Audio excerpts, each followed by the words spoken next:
Olá pessoal, me chamo João Vitor, sou enfermeiro e eu vou apresentar o CITREP relacionado à Semana Epidemiológica 44, que corresponde aos dias 26 de outubro ao dia 1º de novembro. O CITREP dessa semana vai abordar sobre a síndrome gripal e síndrome respiratória aguda grave, arboviroses, intoxicações, sarampo, febre amarela, coqueluche e alerta ambiental. Bom, os atendimentos por síndrome gripal na atenção primária do Distrito Federal aumentaram a partir da semana epidemiológica 30 de 2025, com pico entre as semanas epidemiológicas 35 e 38, quando cerca de 10% das consultas foram por sintomas respiratórios. Após o pico, houve queda progressiva, indicando o fim do período sazonal. O cenário, com dados do InfoSaúde Distrito Federal até a semana epidemiológica 43, reforça a importância da vigilância contínua e das ações preventivas. A vigilância sentinela de síndrome gripal no Distrito Federal, até a semana epidemiológica 42 de 2025, mostrou um comportamento sazonal característico dos vírus respiratórios. No início do ano, houve maior diversidade viral, com detecção de adenovírus, metapneumovírus e vírus sincicial respiratório. Durante o outono e o inverno, observou-se o predomínio da influenza, especialmente dos subtipos A, H3N2 e A, H1N1, PDM09, marcando o pico da circulação viral. Com a chegada da primavera, verificou-se redução dos casos de influenza e reaparecimento do rinovírus como agente predominante.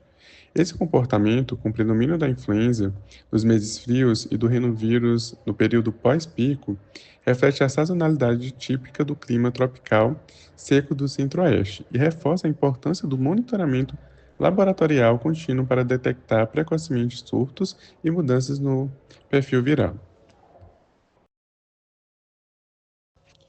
Até a semana epidemiológica 40/2025, o Distrito Federal registrou 2.599 coletas de amostra para a vigilância de síndrome gripal. As UPAs Núcleo Bandeirante, Ceilândia e o HMIB se destacaram pelo bom desempenho nas coletas, enquanto as UBSs 2 da Asa Norte e o UBS 1 de São Sebastião apresentaram baixa participação. De modo geral, os resultados demonstram boa adesão ao sistema Sentinela, porém ressaltam a importância de manter a regularidade das coletas para assegurar a sensibilidade da vigilância e a detecção oportuna de possíveis surtos.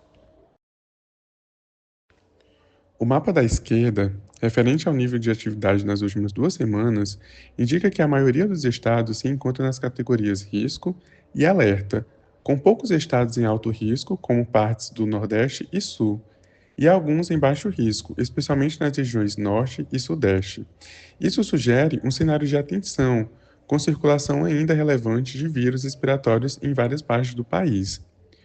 Já o mapa da direita, que mostra a tendência de longo prazo, últimas 6 semanas, revela um predomínio de tendência de queda, esses tons de verde, indicando redução sustentada dos casos de SRAG em boa parte dos estados. No entanto, há estados com probabilidade de crescimento acima de 75%, localizados principalmente no Centro-Oeste e Nordeste, apontando para a necessidade de monitoramento contínuo nessas regiões. Entre as semanas 36 a 43 de 2025, os dados do Infogripe Fiocruz mostram que a síndrome respiratória aguda grave teve maior impacto em crianças menores de 2 anos, que concentraram a maior incidência de casos. A mortalidade, por outro lado, foi mais elevada entre as pessoas idosas, acima de 65 anos, refletindo o risco aumentado de complicações nessa faixa etária. Esses resultados reforçam a importância da vacinação e do monitoramento contínuo dos grupos mais vulneráveis à SRAG em todo o país. Entre as semanas epidemiológicas 40 a 43, foram confirmados 3.547 casos de vírus respiratórios. O rinovírus manteve-se como o mais prevalente, 35%, seguido pela influenza e pelo SARS-CoV-2. Dos 88 óbitos registrados no período, 43% foram associados ao SARS-CoV-2, 21 à influenza e 20 ao rinovírus. Observa-se que, apesar da maior frequência de rinovírus entre os casos, o SARS-CoV-2 continua sendo o agente mais relacionado aos óbitos. No que se refere à dengue no Brasil, os dados monitorados das últimas 3 semanas epidemiológicas mostram um total de 31.304 casos prováveis, representando uma diminuição de aproximadamente 2,2% em relação à semana anterior. Quanto ao coeficiente de incidência, observa-se que o Espírito Santo continua apresentando um maior valor, aproximadamente 41 casos por 100 mil habitantes, seguido por Acre, Goiás, Paraíba, Mato Grosso, São Paulo, Distrito Federal e Minas Gerais. Esses estados permanecem entre as unidades da federação com os maiores coeficientes de incidência nas últimas 3 semanas epidemiológicas.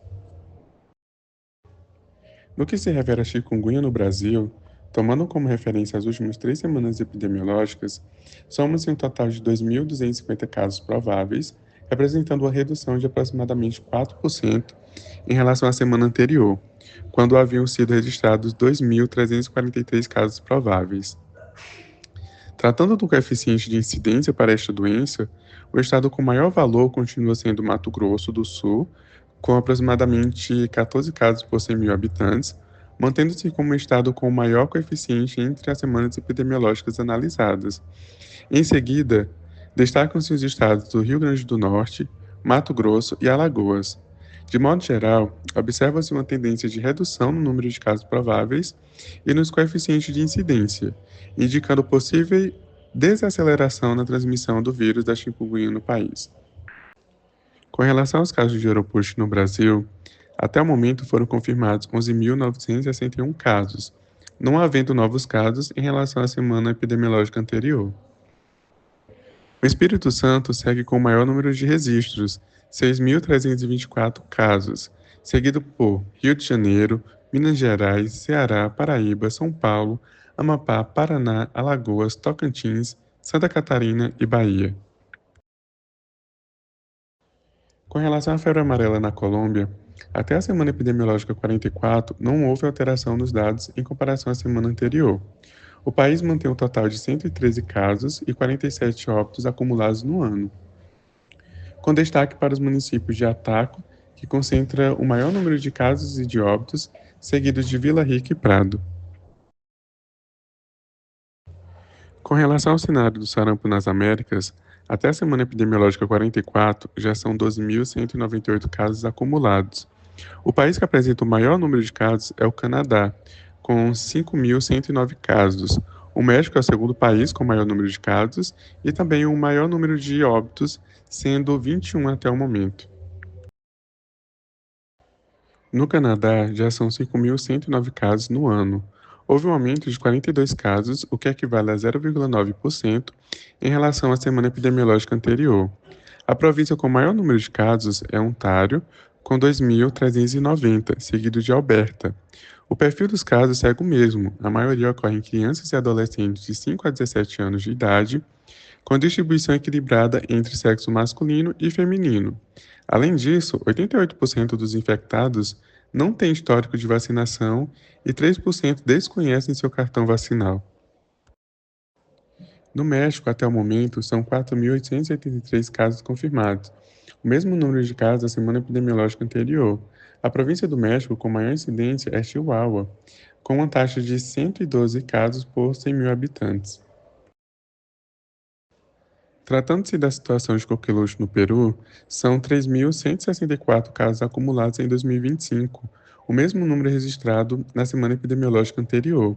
O departamento com maior número de casos permanece sendo Loreto, com 2.474 casos, que acumula também o maior número de óbitos, taxa de incidência e de mortalidade. Com relação à situação de coqueluche no México, até a semana epidemiológica 42 de 2025, são 1.498 casos confirmados, com um aumento de 1,2% de casos em relação à semana epidemiológica anterior. Na semana 42, foram 18 casos suspeitos. As províncias que apresentam o maior número de casos continuam sendo Chihuahua, Cidade do México e Novo Leão.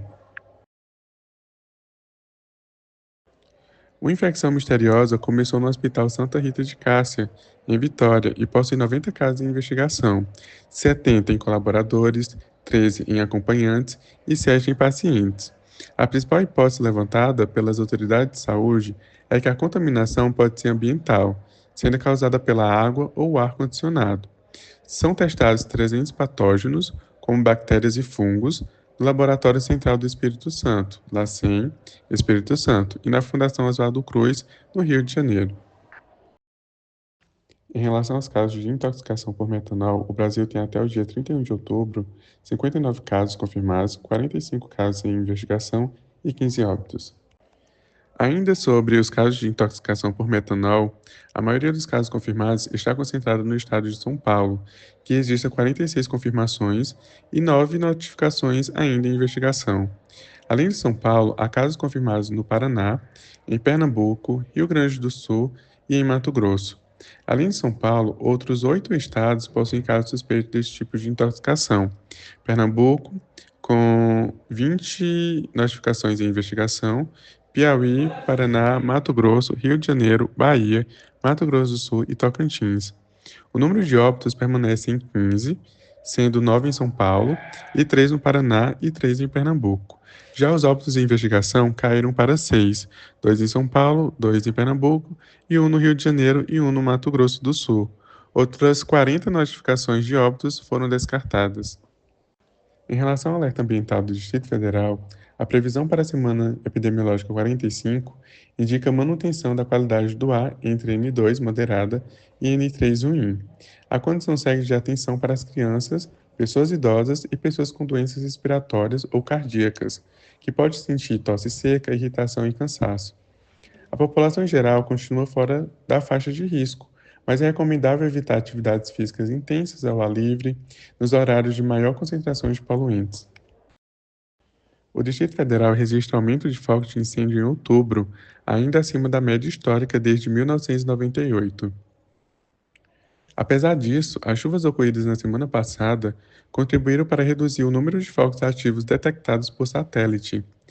A melhora, porém, não elimina o alerta ambiental e de saúde pública, pois o risco permanece elevado com a vegetação ainda seca.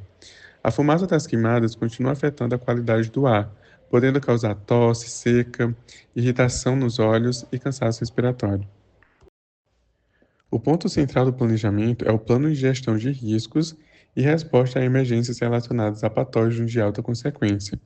Este plano estabelece diretrizes robustas para a prevenção, preparação, resposta e recuperação a eventos adversos de saúde pública, reforçando o papel do IEC como referência em vigilância e pesquisa na região amazônica. As ações incluem a garantia de retaguarda laboratorial para diagnósticos rápidos, o uso de uma matriz de risco para avaliação de ameaças e a realização de treinamentos para pronta resposta.